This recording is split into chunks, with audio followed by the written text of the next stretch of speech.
इस वीडियो में हम दो ऑपरेशंस जो हैं उनके बारे में डिस्कस करेंगे। एक है यूनरी ऑपरेशन और दूसरा होगा बाइनरी ऑपरेशन। तो पहले हम यूनरी ऑपरेशन को डिस्कस करते हैं और इसकी डेफिनेशन देखते हैं। An operation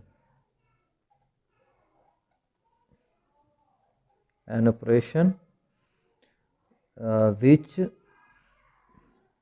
when perform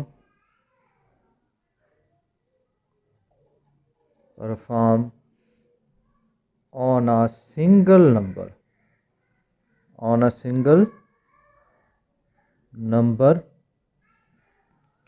yields another number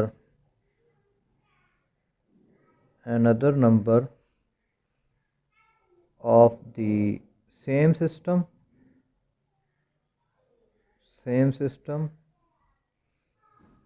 or a different system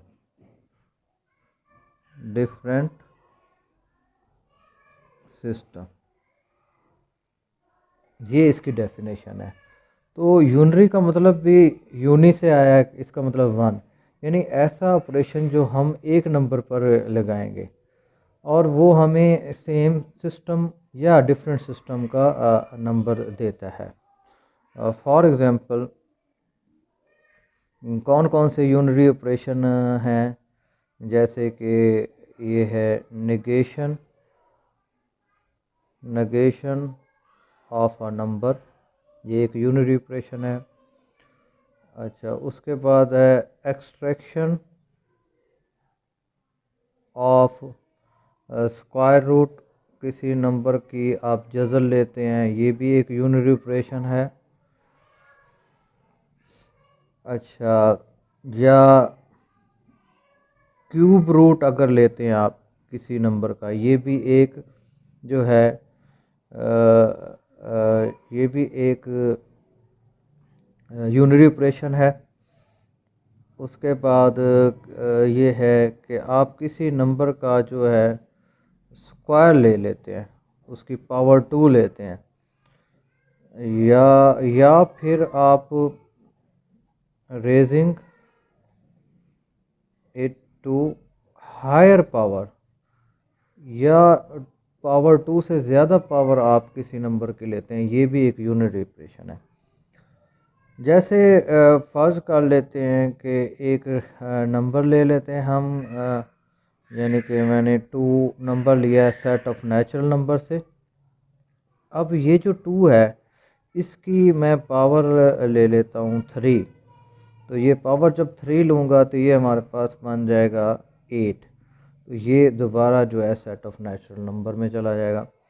अच्छा, लेट कर लेता हूँ अंडर रूट 2 एक नंबर ले लेता हूँ जो कि है इरेशनल नंबर है, और अगर मैं इसकी पावर 2 लेता हूँ तो ये बन जाएगा 2, और ये जो 2 है ये चलें फ़र्ज़ कर लेते हैं ये नेचुरल नंबर है। अब ये देखें, मैं आपको बताता हूँ, ये जो बताया गया था ना सेम एंड डिफरेंट सिस्टम से मुराद यहाँ सेट है कोई भी। तो जैसे अगर हमने ये नेचुरल नंबर लिया और उसकी जब पावर ली दोबारा वो नेचुरल नंबर मिल गया हमें, तो हम कहते हैं कि ये सेम सिस्टम का नंबर हमें मिला है। तो इस इधर हमने जो है 2 अंडर रूट एक इरेशनल नंबर लिया और जब पावर ली तो हमें सेट ऑफ नेचुरल नंबर का नंबर मिला है, तो ये डिफरेंट सिस्टम का हमें नंबर मिला है। तो एक और एग्जांपल ले लेते हैं, लेट कर लेता हूँ, मेरे पास एक नंबर है 5 इज़ ए नेचुरल नंबर, और फिर मैं इसका नेगेशन ले लेता हूँ, नेगेटिव से इसको मल्टीप्लाई कर देता हूँ। नेगेटिव जब लूँगा तो ये नेचुरल नंबर तो नहीं होगा, ये इंटीजर बन जाएगा। तो ये क्या बन जाएगा, इंटीजर बन जाएगा। तो ये डिफरेंट सिस्टम में चले गए हैं ऑपरेशन अप्लाई करने के बाद। तो यूनिटी ऑपरेशन जो होता है वो हमेशा एक नंबर पर लगता है, ये आपने ज़हन नशीन कर लेना। अब हम दूसरी डेफिनेशन की तरफ चलते हैं जो कि है हमारे पास बाइनरी ऑपरेशन। ये क्या है, बाइनरी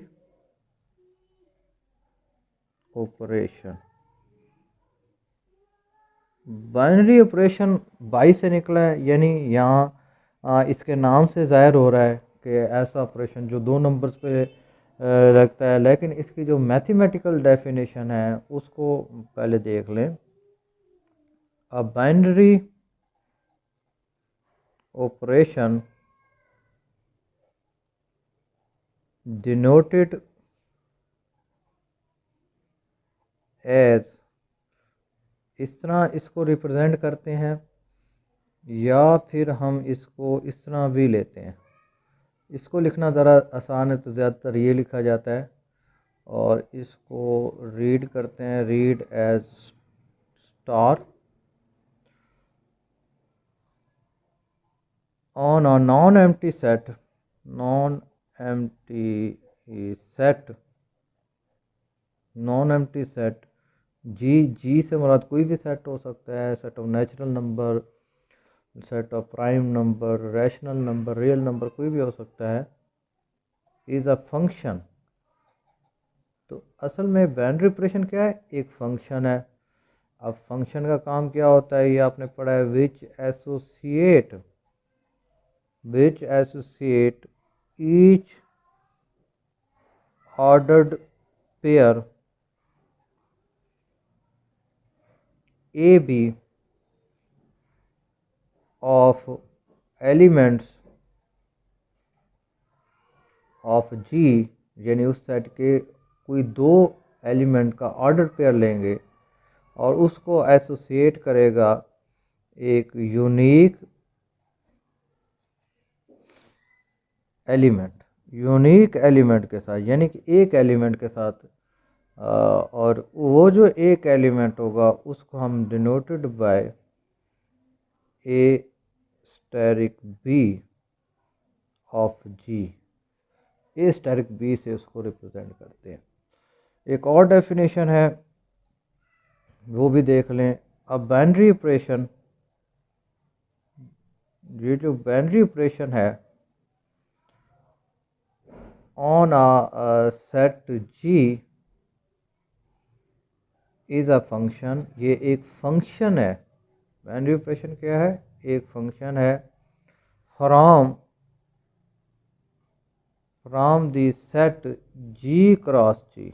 ये कार्टेशियन प्रोडक्ट है, पहले भी हमने ए क्रॉस बी पढ़ा था, यहाँ जी क्रॉस जी ये पढ़ रहे हैं, या ए क्रॉस ए हमने पढ़ा था। इसके जो एलिमेंट होते हैं ऑर्डर पेयर होते हैं to the set G, to the set G, that is, इसको हम यूं भी लिख सकते हैं कि static is a function from G cross G to G, इस तरह। तो मेन इसका पर्पज़ ये है कि ये हम दो एलिमेंट्स पे लगाते हैं, और फिर जो उस दो एलिमेंट्स यानी पेयर्स ऑफ एलिमेंट्स जो होता है वो फिर हमें एक उसी सेट का हमें एक नंबर दे देता है। तो इसको हम बाइनरी ऑपरेशन कहते हैं। तो इसमें हम ये भी यूज़ करते हैं कि अगर हम दो एलिमेंट ले रहे हैं किसी सेट का और फिर उस पर बाइनरी ऑपरेशन लगाया तो उसी सेट का हमें नंबर मिल जाता है, तो फिर हम कहते हैं कि static is an operation on G. Static जो है ये एक ऑपरेशन है जी। या फिर हम कहते हैं कि जी जो है ये क्लोज्ड है विद रिस्पेक्ट टू स्टैटिक, इस तरह भी हम लिखते हैं। अब थोड़ी सी हम इसको क्लियर करते हैं कुछ एग्जांपल से, कि हम कुछ एग्जांपल्स लेते हैं तो उससे हम क्लियर करते हैं कि ये क्या है बाइनरी ऑपरेशन एक्चुअली। तो मैं ले लेता हूँ set of natural number. Set of natural number में मेरे पास एलिमेंट हैं, ये इसके एलिमेंट हैं। अब हम इस तरह करते हैं कि कोई से दो एलिमेंट यहाँ से उठाते हैं, मैं ले लेता हूँ टू ले लेता हूँ और एक ले लेता हूँ 5, ये दोनों सेट ऑफ नेचुरल नंबर हैं। अब मैं इनको ऐड करता हूँ, जब मैं ऐड करता हूँ तो ये मेरे पास आता है 7, 7 दोबारा सेट ऑफ नेचुरल नंबर में चला जाता है। तो हम कह सकते हैं कि जो प्लस है, जो जिसको हम ऑर्डिनरी एडिशन भी कहते हैं, is binary operation operation on an. अच्छा, अगर हम इसको मल्टीप्लाई करते हैं तो 10 आता है आंसर, ये दोबारा सेट ऑफ नेचुरल नंबर में चला जाता है। तो हम कह सकते हैं कि जो मल्टीप्लिकेशन है ये एक बाइनरी ऑपरेशन है एन के ऊपर, या आप इसको इस तरह भी कह सकते हैं N is closed with respect to multiplication, N is closed with respect to addition. अच्छा, अगर हम माइनस करेंगे तो ये आएगा -3। तो ये सेट ऑफ नेचुरल नंबर में नहीं जाता एलिमेंट, तो आप कहेंगे minus is not binary operation binary operation on an. तो जो ये नेगेटिव है, अच्छा अब नेगेटिव क्यों नहीं है बाइनरी ऑपरेशन एन पर? क्योंकि हम जब दो उसके कोई भी दो एलिमेंट लेके उस पर ऑपरेशन अप्लाई करते हैं तो हमें जो एलिमेंट मिल रहा है वो उसी सेट का नहीं मिल रहा, यानी कि उसी सिस्टम का नहीं मिल रहा, डिफरेंट सिस्टम का मिल रहा है। इसलिए यहाँ ये जो माइनस होगा ये बाइनरी ऑपरेशन नहीं होगा। तो एक एग्जांपल हम देखते हैं, ये है एग्जांपल नंबर 5। और ये हमारे पास एक सेट है 1 ओमेगा ओमेगा स्क्वायर, ये आपने पढ़ा हुआ है, जिसको हम क्यूब रूट ऑफ यूनिटी कहते हैं। ओमेगा 3 जो है 1 है। तो अब इसमें हमने ये बताना है कि जो मल्टीप्लिकेशन है वो बाइनरी ऑपरेशन है। तो इसके लिए यहाँ हमने शो क्या करना है, हमने ये करना है show that multiplication is operation. अच्छा, बाज़ औक़ात बाइनरी ऑपरेशन लिखने की बजाय सिर्फ जो है वो ऑपरेशन भी हम इसको एस का नाम देता हूँ, ऑन एस। अब इसके लिए ना हम एक टेबल बना लेते हैं।